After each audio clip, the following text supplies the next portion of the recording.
Adobe Photoshop project ভিত্তিক কোর্সের প্রথম ক্লাসে স্বাগতম জানাচ্ছি। আমি আশিকুল ইসলাম। আশা করি ভালো আছেন। আমি সবসময় ভালো থাকি এবং হাস্যোজ্জ্বল, যদিও আমার একটা দাঁত নেই। এবার আমরা শিখব ফটোশপের কিছু বেসিক ফিচার এবং ফটোশপ কী। তারপর আমরা যাব আস্তে আস্তে ফটোশপ কীভাবে ইনস্টল করব, কোথা থেকে ডাউনলোড করব। সো প্রথমে আমরা জানি ফটোশপ কী। অলরেডি আমরা জেনে গেছি যে ফটোশপ হচ্ছে একটি ইমেজ এডিটিং সফটওয়্যার।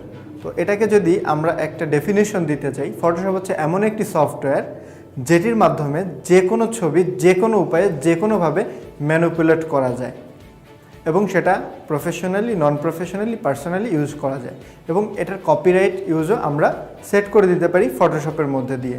চাইলেই আমার ছবি যে কেউ ইউজ করবে সেই ধরাবাঁধা রুলসটা আমরা সেট করে দিতে পারি। সো এটা হচ্ছে ফটোশপ। তো ফটোশপ কিভাবে কাজ করে? ফটোশপ বেসিক্যালি পিক্সেল দিয়ে কাজ করে। অর্থাৎ আমরা যখন কোনো ছবি তুলি, ছবিটা যখন আমরা জানি যে ক্যামেরা এত মেগাপিক্সেল হয়ে থাকে। এটা কেন হয়? তো এটা হচ্ছে আমাদের ফটোশপের সাথে জড়িত। অর্থাৎ আমরা যখন কোনো ছবি এডিট করি, দেখা যাচ্ছে জুম করলে একটা না একটা সময় সেটা ফেটে যায়। অনেক হাই রেজুলেটেড ইমেজও কিন্তু জুম করলে ফাটে। তো এই যে পিক্সেল, ফটোশপ পিক্সেল দ্বারা গঠিত, অর্থাৎ অনেকগুলো পিক্সেলের সমন্বয়ে একটা ছবি তৈরি হয়ে থাকে। তো এটাই হচ্ছে বেসিক্যালি ফটোশপের একটা ডেফিনেশন। এবার আমরা জানবো কিভাবে ফটোশপ ইনস্টল করতে হয়। তো আমরা এবার জানবো কিভাবে সরাসরি সফটওয়্যারটি ডাউনলোড করতে হয় এবং ইনস্টল করতে হয়।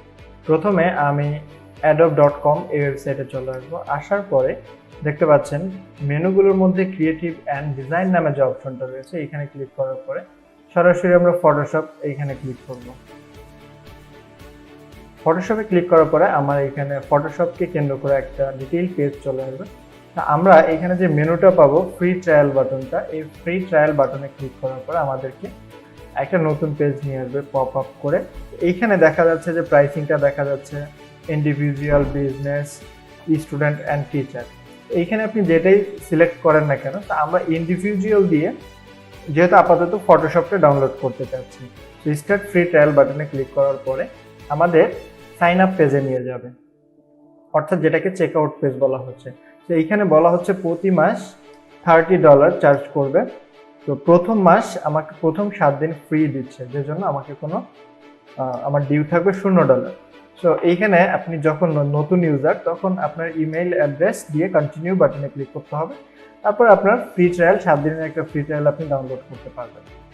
অথবা আপনি যদি অলরেডি ওদের মেম্বার হয়ে থাকেন, তাহলে আপনি সরাসরি যখন ওদের সাইট ভিজিট করবেন, লগ ইন করে, অলরেডি আপনার অ্যাকাউন্ট থাকলে লগ ইন করে আপনি সাইন ইন করার পরে সরাসরি আপনি এখানে ট্রায়াল এখানে চলে আসেন, তাহলে আপনি ডিরেক্ট ডাউনলোড করার সুযোগ পেয়ে যাবেন। তো কিভাবে ডাউনলোড করবেন, কোথা থেকে ডাউনলোড করবেন, সেই ইস্যুটা আশা করি বুঝে গেছেন। আর সাইন আপ করার জন্য বেটার হচ্ছে এই ফেসবুক অথবা গুগল, জিমেইলের মাধ্যমে অ্যাকাউন্ট করে ফেলা, অথবা এখানে যখন আপনি পাসওয়ার্ড বা সাইন আপ করবেন, আপনার পাসওয়ার্ডটা অনেক স্ট্রং হতে হবে। অর্থাৎ আপনি যদি ইমেইল দেন এটা, নাম দেন এটা, অর্থাৎ আপনি যদি পাসওয়ার্ডের মধ্যে মনে করেন আমার নাম আছে আশিকুল, আমি কি করলাম, আশিকুলটাকে পাসওয়ার্ড দিলাম। হ্যাঁ, তারপর হচ্ছে বলতেছে, কি বলছে, 8 লেটার হইতে হবে।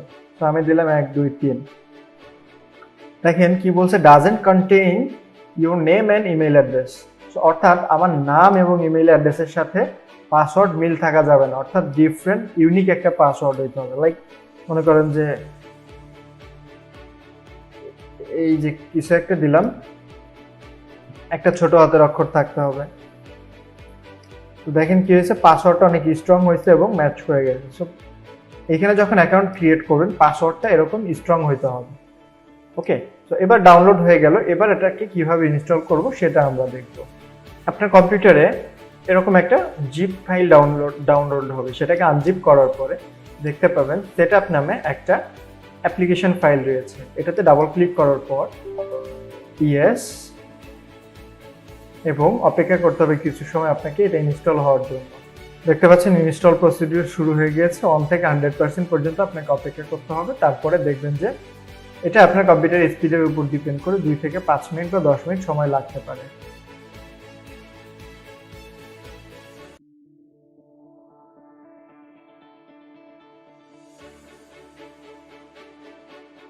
দেখতে পাচ্ছেন আমার 100% কমপ্লিট হয়ে গেল। 100% কমপ্লিট হওয়ার পরে ফটোশপ ওপেন হবে। প্রথম ক্লাসে জেনেছি কিভাবে টোটাল কারিকুলামটা, এবং পরবর্তী ক্লাসে আমরা জানলাম ফটোশপ কি এবং কিভাবে ফটোশপটা ইনস্টল করতে হয়। সো এর পরবর্তী ক্লাসে আমাদের থাকবে কিভাবে আমরা সফটওয়্যারে কিছু বেসিক চেঞ্জেস আছে সেই চেঞ্জেসগুলো করতে পারি এবং ইন্টারফেসের ডিজাইন চেঞ্জ করতে পারি এবং একটা নতুন প্রজেক্ট কিভাবে শুরু করতে পারি। সো পরবর্তী ক্লাসে আমন্ত্রণ জানিয়ে আজকের মতো আমি বিদায় নিচ্ছি। টাটা।